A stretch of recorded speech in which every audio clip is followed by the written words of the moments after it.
The Girl Who Missed Christmas. Once upon a time, there was a little girl called Natalie. Natalie was 6. She lived in a nice house in a nice street. She had a little brother called Joe and a dog called Marmalade. And most of the time, Natalie was happy. She played with her friends. She played with her dog. Sometimes she even played with Joe when he wasn't being annoying. But there was one thing Natalie didn't like: getting up. Every morning her dad would come into her room and say, "Come on, Natalie, time to get up." And Natalie would say, "Just one more minute." Now, you'll be late for school," said Dad. "Just one tiny minute," Natalie would say. "Please." "Now, Natalie, it's so warm in bed," Natalie would moan. And so it went on every morning. Dad would shout at Natalie to get up. Mum would shout at her, and Marmalade the dog would bark, and Joe would already be up. And then Mum would shout at her again, and the dog would bark even louder. But Natalie just pulled the cover over her ears. Because Natalie just really hated getting out of bed in the morning. "You know, Natalie, one day you're going to miss something really important because you stay in bed too long," said Dad. As it happened, something very important was about to happen. The nights were getting longer, and the leaves were falling from the trees. And soon Natalie was getting very excited because it was getting close to Christmas.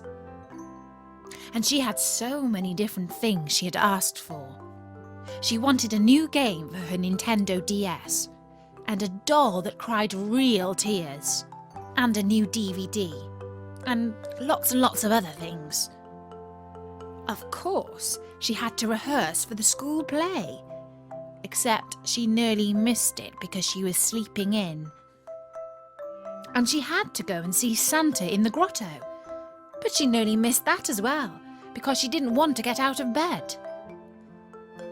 "I just don't know what to do about all this sleeping," said Mum. But Natalie didn't care. "If I want to stay in bed, why shouldn't I?" she decided to herself.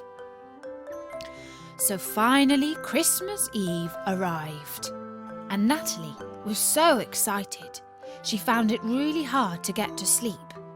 She wanted to stay up and see if she could really see Santa. She tried ever so hard to stay awake as long as she could, but eventually she went off to sleep. And she slept and slept and slept. At one point, she heard Dad coming into the room to wake her, but she just rolled over, put the pillow over her head, and went back to sleep again. Finally, she decided she had been so long in bed that it was starting to get boring. She pulled away the pillow and looked towards the window. It was morning. "Wow! It's Christmas Day!" said Natalie. "I'm so excited." She looked towards the end of her bed. But where's the stocking? She wondered. Where had Santa left all his toys? Natalie jumped out of bed and ran downstairs. She was quite out of breath because she'd never jumped out of bed before.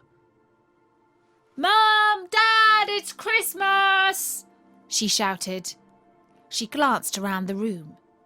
Joe was playing with a new toy car. Mum was folding away some used wrapping paper.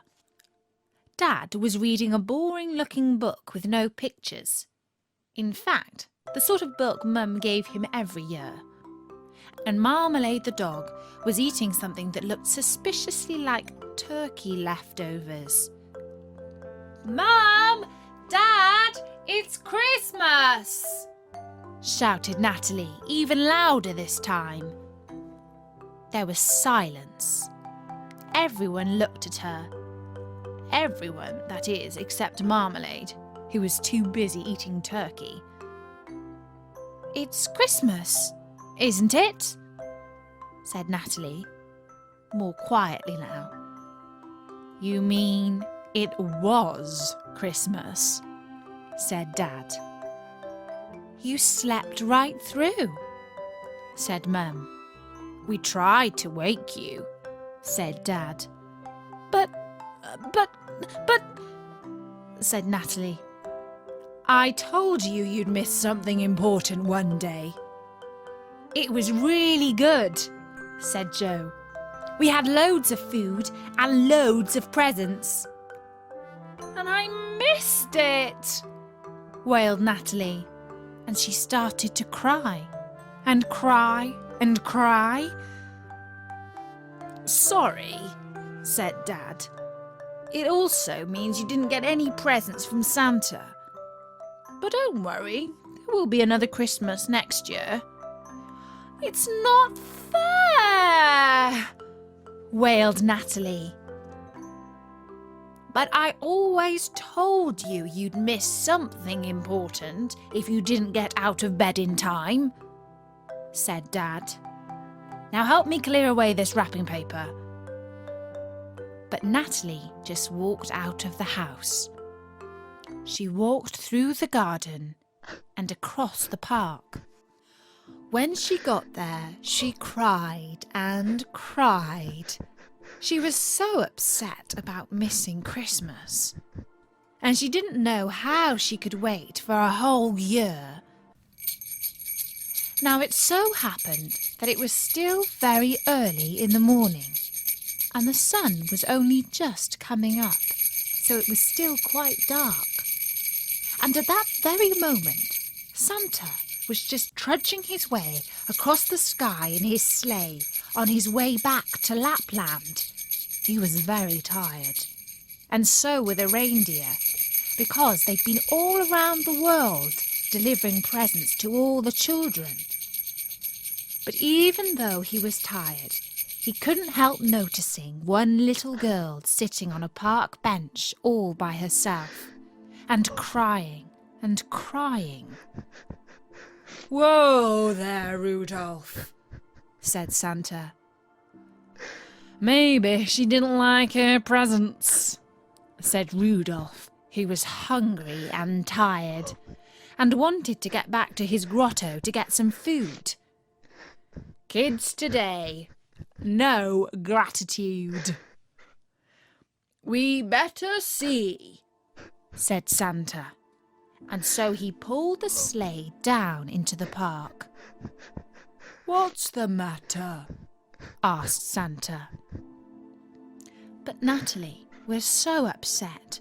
She just kept crying and crying, and her eyes were so full of water she couldn't see anything. "She's probably upset because she only got one Nintendo, 10 Polly Pockets and a dozen Barbie dolls," said Rudolph. "Kids today. When I started this job, they were happy with a small piece of wood and an orange. The stuff you have to carry around nowadays is hardly surprising my back hurts." "Didn't you like your presents?" said Santa. Natalie rubbed her eyes and then looked up, and she gasped. Santa was sitting right next to her. "Oh my gosh," she said. Is it you?" "Shush," said Santa. "You see, I'm not really supposed to show myself to children." We'll be in trouble for this, moaned Rudolph. I told you we should have gone straight home. But Natalie gave Santa a hug. You see, Santa, I slept right through Christmas and now I've missed it. Oh dear, said Santa. Then he looked towards the house. We've still got a few things left in the sack, he said. So go inside and check the fireplace in your bedroom in a few minutes.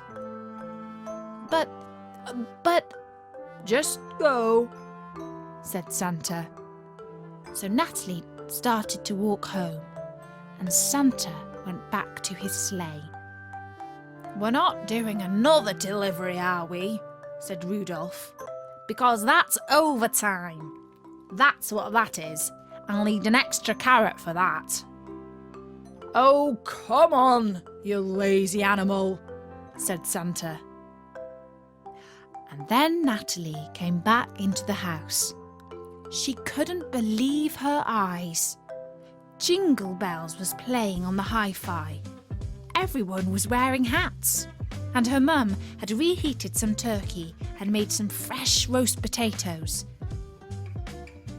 We thought we'd restart Christmas, said Dad, just for you.